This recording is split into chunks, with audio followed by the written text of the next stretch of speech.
This is Dr. Hina Beg, or this is a part 2 of normal labor and delivery.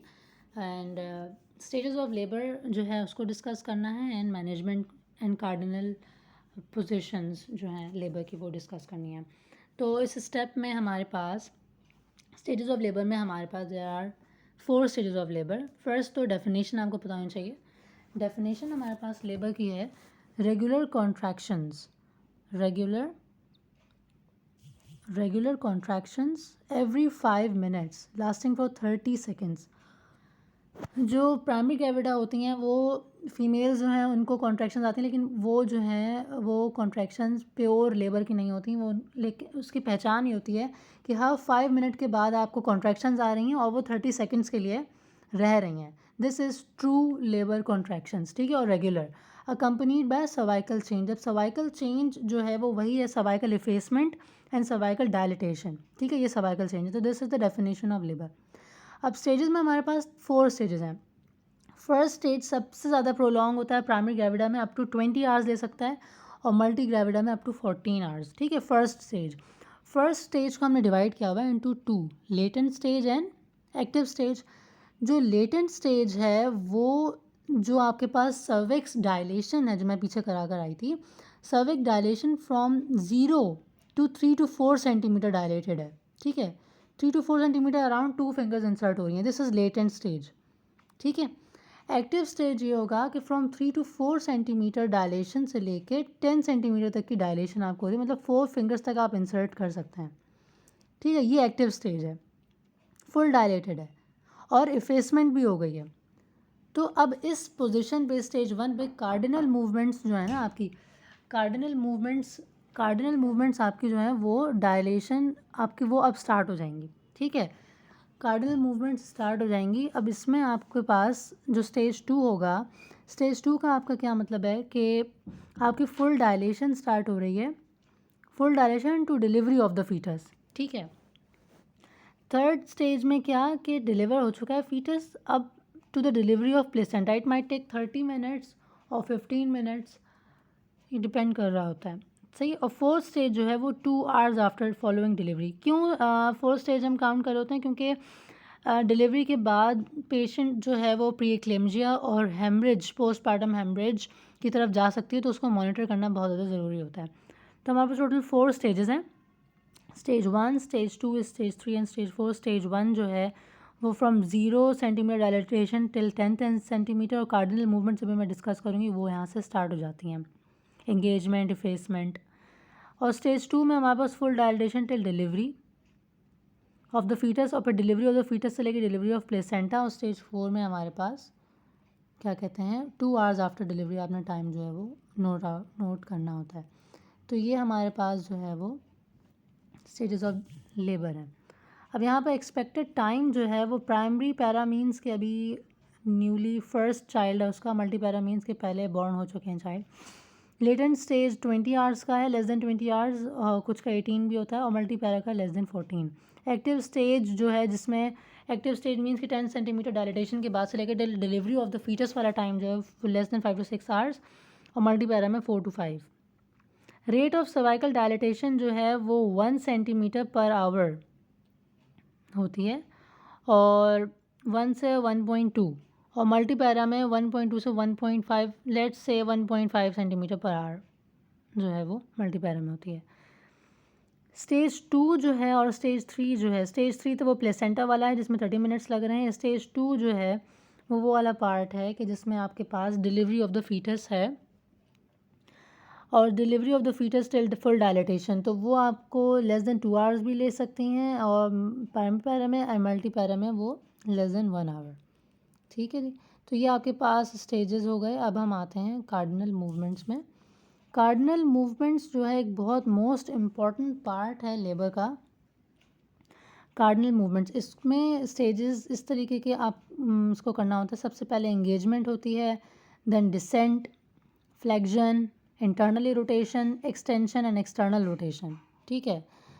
अब इसको जो है मैं पिक्चर से आपको समझाना चाहूँगी. पिक्चर में हमारे पास सबसे पहले देखें यहाँ पे एंगेजमेंट से पहले ये पोर्शन जो है अभी यहाँ से कितना दूर है इस वक्त फीटस का हेड, ठीक है. इस वक्त ये दूर है, ठीक है.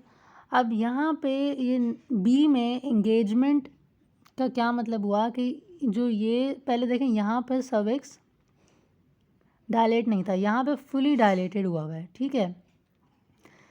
एंगेजमेंट हो गई है, पहले एंगेजमेंट नहीं था। एंगेजमेंट मीन्स कि वो सर्विक्स के दोनों पोर्शंस के बीच में यहाँ पर आ चुका है और अब जो है वो इसका एक मिनट, फ्लेक्शन जो है वो हेड जो है वो फ्लेक्स्ड हो गया है। फ्लेक्स मीन्स कि नीचे कर लिया है उसने अपना सर, ठीक है। एक्सटेंड मीन्स कि वो आप आसमान को देख रहे हैं और फ्लेक्स मीन्स कि आपने नीचे चेन अपनी नीचे कर ली है, चेस्ट पे लगा लिया।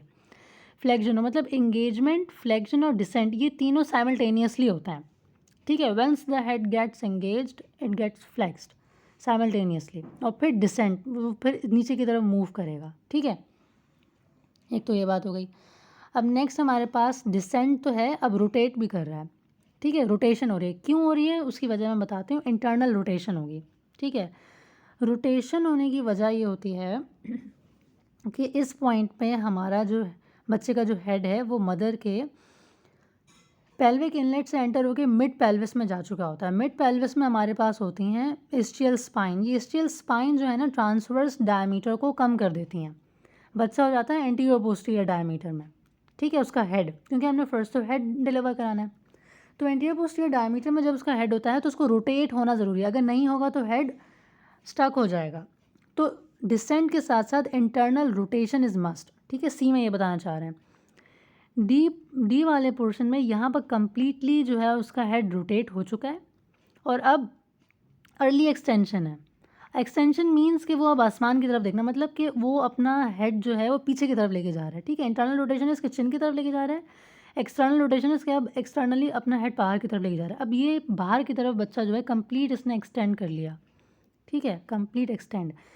नाउ एफ है रेस्टिट्यूशन। रेस्टिट्यूशन जो है ना एक बहुत इंपॉर्टेंट पार्ट है। इसमें क्या होता है कि alignment of head with the shoulders, alignment होना बहुत ज़रूरी है। अगर शोल्डर और हेड की अलाइनमेंट प्रॉपर नहीं होती है तो बच्चे का फेस और हेड और उसका जो शोल्डर्स हैं ये अलाइन नहीं होंगे तो बाहर डिलीवर होने में उसका सारा स्टक हो सकता है, ठीक है। ये वाला पोर्शन बहुत इंपॉर्टेंट है।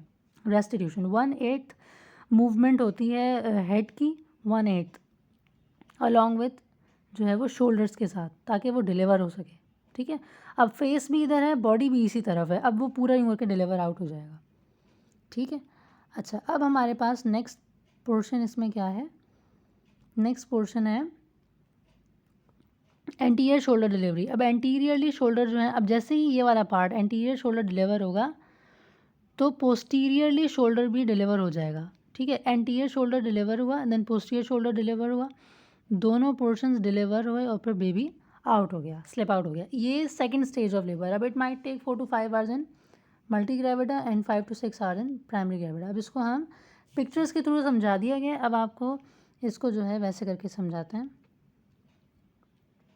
यहाँ पे जो है ना मैं एनाटमी बताना चाह रही हूँ कि ये वाला जो पोर्शन है ना, ये वाला ईस्टियल स्पाइन का, यहाँ एंट्रेंस जब होती है ना तो डायमीटर यहाँ से ज़्यादा होता है। देखें ये यहाँ पे जो है ना डायमीटर ज़्यादा होता है, एक मिनट,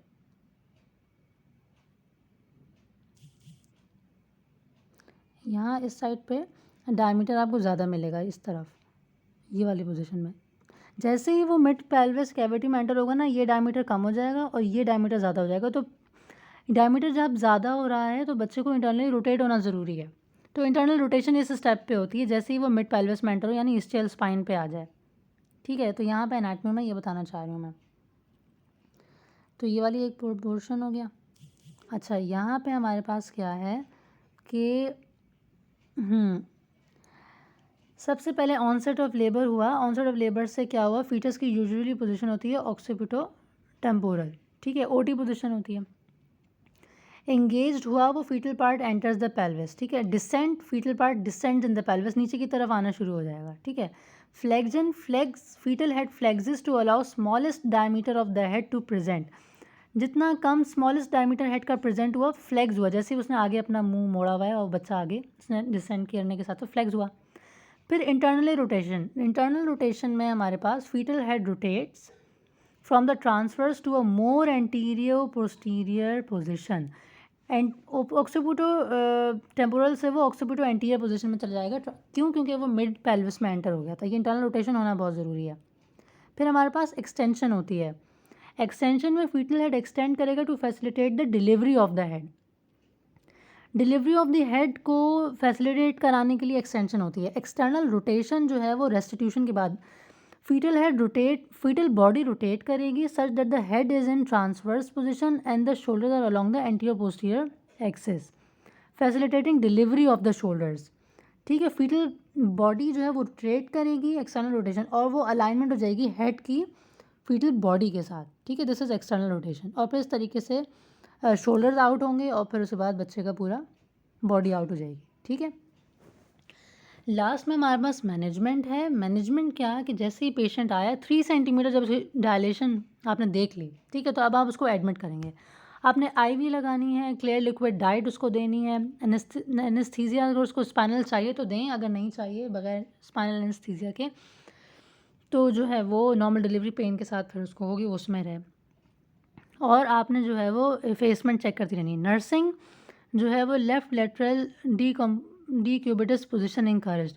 लेफ़्ट लेटरल पोजीशन में वो उसको आपने रखना है बेबी को, क्योंकि बेबी का जब साइज़ बहुत बड़ा जाता है 9th मंथ लेबर के टाइम पे तो उसकी सर्कुलेशन डिपेंडेंट हो सकती है, ऑक्सीजन सप्लाई कम हो सकती है अगर वो स्ट्रेट मदर सुबाइन पोजीशन में लेटेगी। इसलिए लेफ़्ट लेटरल डिकम्बिटेंट पोजीशन जो है वो बहुत ज़्यादा इंकरेज की जाती है।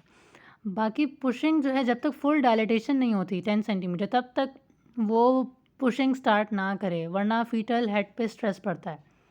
ठीक है, आईवी टॉक्सिन आप कब ऑक्सीटोसिन एडमिनिस्टर करते हैं? Immediately after delivery to reduce the risk of uterine atonic haemorrhage. बहुत कॉमन पोस्टपार्टम हेमरेज जो है वो बहुत कॉमन कॉज है यूट्राइन एटोनियन हेमरेज। ठीक है, तो आपने ऑक्सीटोसिन ताकि वो नॉर्मल अपने यूट्रस जो है वो अपने नॉर्मल पोजीशन पे आ जाए, एटोनी ना हो उसकी। फिर उसके बाद आपने 2 आवर्स तक जो है वो पेशेंट को और मॉनिटर करते रहना है, उसको देखते रहना है। उसके आपने जो है वो बीपी सारे बीपी पल्स और फीवर सब मॉनिटर करना है। ठीक है, so this is all about normal labour, जो कि इसका सेकंड पार्ट भी ख़त्म हो गया। सेकंड पार्ट में हमने आपको जो है वो स्टेजेस पढ़ाए हैं, कार्डिनल मूवमेंट्स कराई हैं, एनाटमी थोड़ी सी करा दी और मैनेजमेंट करा दी। Thank you so much.